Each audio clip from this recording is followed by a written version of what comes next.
Continue continue ऐसे continue करना। चलिए आपको हम फिजिक्स में ले चल रहे हैं। फिजिक्स में एक चैप्टर है जो पढ़ा रहे हैं यहाँ पर रोटेशनल मोशन क्लास 11 का। तो हम आगे कहानी देखिए डिस्कस करते हैं। Instantaneous angular velocity is a vector quantity whose direction is normal to the rotational plane and its direction is given by right hand scale। जो इंस्टेंटेनियस एंगुलर वेलोसिटी जो हम आपको पिछले क्लास में पढ़ाया था वो वेक्टर क्वांटिटी होता है। क्या होता है जी? वेक्टर क्वांटिटी किस क्वांटिटी को कहते हैं जिसको एक्सप्लेन करने के लिए मैग्नीट्यूड चाहिए, डायरेक्शन चाहिए। मैग्नीट्यूड का भी जरूरत पड़ता है और डायरेक्शन। इसका डायरेक्शन को हम एक रूल से दिखाते हैं जिस रूल का क्या नाम है? Right hand skew rule. उसको आगे पढ़ाएंगे होता है क्या? आगे देखो if w be the angular velocity, मान लो w क्या है? एंगुलर वेलोसिटी, इसको हम ओमेगा से रिप्रेजेंट करते हैं। हां v is the linear velocity जो हम लोगों को पहले पढ़ाया काइनेमेटिक्स में, लीनियर वेलोसिटी है। r is the radius of path, और पाथ का रास्ता का रेडियस क्या है? r का। तो तुमको पता होना चाहिए ये जो एंगुलर वेलोसिटी ओमेगा होता है, लीनियर वेलोसिटी v होता है और रेडियस जो होता है r होता है। तीनों के बीच में एक संबंध होता है, रिलेशन होता है। ये फार्मूला बहुत ही फेमस फार्मूला है, ये याद रखना पड़ेगा। v vector equal to omega vector cross r vector. क्या लिखा हुआ है? v vector omega vector cross r वेक्टर। r वेक्टर ये ओमेगा क्या है? एंगुलर वेलोसिटी, r क्या है? रेडियस, रास्ता का रेडियस। ये दोनों के बीच में क्रॉस प्रोडक्ट लिया गया। वेक्टर चैप्टर तुमको पढ़ाया गया ना? हां फिजिक्स में तुमको पढ़ाया गया दो तरह का चीज होता है, डॉट प्रोडक्ट, एक क्रॉस प्रोडक्ट। जहां भी डॉट होता है वहां cos थीटा आता है और जहां क्रॉस आता है क्या आता है? sin थीटा आता है। देखो इसको ऐसे भी लिख सकते हैं, v equal to omega cross r है ना, इसको ऐसे भी लिख सकते हैं, v equal to omega r sin theta. क्या लिखेंगे? v equal to omega r sin theta, cross के जगह sin थीटा आता है। समझा? तो देखो v vector equal to omega vector cross r vector, angular velocity और रेडियस का क्रॉस प्रोडक्ट क्या बताएगा? Linear velocity. ये v क्या है? Linear velocity. क्या है? ओमेगा क्या है? Angular velocity. r क्या है? रेडियस। तो तीनों के बीच में रिलेशन हमेशा v equal to w omega r। क्या याद रखना?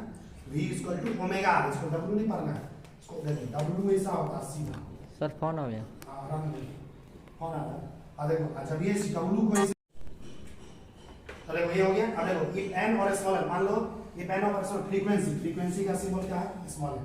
याद रखना फ्रीक्वेंसी को हम छोटा n से रिप्रेजेंट करते हैं, स्मॉल f से रिप्रेजेंट करते हैं। ठीक है? तो फ्रीक्वेंसी और एंगुलर वेलोसिटी में एक रिलेशन होता है, ओमेगा इक्वल टू क्या होता है? 2 पाई n। क्या होता है? 2 pi n।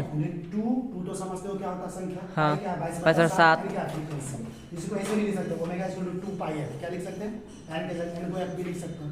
Omega equal to 2 pi n, omega equal to angular velocity और फ्रीक्वेंसी में रिलेशन होता है। अगर मान लो परीक्षा में तुमको टाइम पीरियड दिया है तो टाइम पीरियड के साथ कैसा रिलेशन होता है एंगुलर वेलोसिटी का? तो ओमेगा इक्वल टू होता है 2 पाई बाई t। क्या होता है जी? Omega equal to 2 pi t। क्या है? Angular velocity. t का है टाइम पीरियड, 2 तो जानते ही हो, टाइम मतलब 22/7। इधर देखो अब एक टर्म आया एंगुलर एक्सेलरेशन। क्या है? जैसे तुमको हम पहले पढ़ाए थे एक्सेलरेशन। क्या पढ़ाए थे? एक्सेलरेशन। याद है? एक्सेलरेशन वहां पे क्या पढ़ाए थे पहले? काइनेमेटिक्स में जो तुमको पढ़ाया गया था एक्सेलरेशन बराबर होता है वेलोसिटी बटा टाइम। क्या होता है? एक्सेलरेशन बराबर क्या होता है? वेलोसिटी बटा टाइम। यहां पे उसको बोलते थे लीनियर एक्सेलरेशन, इसको ये है एंगुलर। क्या है? एंगुलर। जो ए था ना इसको अभी यहां पर रिप्रेजेंट करेंगे अल्फा। क्या लिखेंगे? अल्फा। हां यहां पे लिखा था v बाई t, यहां पे लिखेंगे ओमेगा बाई t। क्या होगा? ओमेगा बाई t था लीनियर वेलोसिटी, यहां पे क्या आ जाएगा? Angular velocity omega. ठीक है ये फर्क है। देखो एंगुलर एक्सेलरेशन को क्या चीज से रिप्रेजेंट करेंगे? अल्फा से। तो rate of change of angular velocity define angular acceleration करा। एंगुलर वेलोसिटी में कितना चेंज हुआ रेट, वही चेंज कहलाता है एंगुलर एक्सेलरेशन। क्या कहलाता है? और एंगुलर एक्सेलरेशन को रिप्रेजेंट करता है अल्फा से। क्या चीज से रिप्रेजेंट करते हैं? तो अल्फा वेक्टर इक्वल टू क्या होगा जी? d ओमेगा वेक्टर बटा dt। अल्फा वेक्टर बराबर क्या होगा? d ओमेगा वेक्टर बटा dt। अल्फा वेक्टर जहां पे एंगुलर एक्सेलरेशन है, ओमेगा वेक्टर बराबर है एंगुलर वेलोसिटी में चेंज और टाइम क्या है? t है टाइम। यानी अगर एंगुलर वेलोसिटी को हम टाइम के रिस्पेक्ट में डिफरेंशिएट कर देंगे, है ना, डिफरेंशिएशन सिखाया गया पहले, तो क्या हमको मिलेगा? Angular acceleration. क्या मिलेगा? अल्फा वेक्टर बराबर d ओमेगा बटा dt। Suppose A particle has an angular velocity omega 1 vector and omega 2 vector at time t1 and t2 respectively. करा मान लो t1 टाइम पे किसी भी पार्टिकल का एंगुलर वेलोसिटी कितना है? ओमेगा 1। t2 टाइम पे कितना वेलोसिटी एंगुलर वेलोसिटी? ओमेगा 2। तो बताओ एवरेज एंगुलर एक्सेलरेशन क्या होगा? इस केस में एवरेज एंगुलर एक्सेलरेशन क्या होगा? एवरेज एंगुलर एक्सेलरेशन निकालने के लिए क्या होगा? चेंज इन एंगुलर वेलोसिटी बटा change in time. Change in angular velocity बटा चेंज इन टाइम। तो final angular velocity minus initial velocity change. तो फाइनल कौन है? w2 omega 2। इनिशियल कौन है? ओमेगा 1। तो ओमेगा 2 माइनस ओमेगा 1 बटा final time minus initial t2 minus t1। समझ में आ रहा? यही कहलाता है एवरेज एंगुलर एक्सेलरेशन। आगे देखो it is a vector quantity whose direction is the along the changing direction of vector. ये जो एंगुलर एक्सेलरेशन है वेक्टर क्वांटिटी है, मतलब जिसको मैग्नीट्यूड के साथ साथ डायरेक्शन का जरूरत पड़ता है। इसका डायरेक्शन किधर है?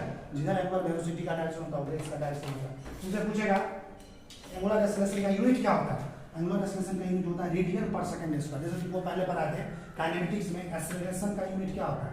मीटर पर सेकंड स्क्वायर। क्या पढ़ाया था? एक्सेलरेशन के बारे में तुमको पढ़ा दिया गया, मीटर पर सेकंड स्क्वायर होता है। एंगुलर एक्सेलरेशन का क्या होगा? देखो मीटर का जगह क्या आएगा? रेडियन, और सेकंड का सेकंड रेडियन पर सेकंड स्क्वायर क्या हो गया? रेडियन। हाफ रोटेशनल मोशन में इसका आगे कहानी हम आपको नेक्स्ट क्लास में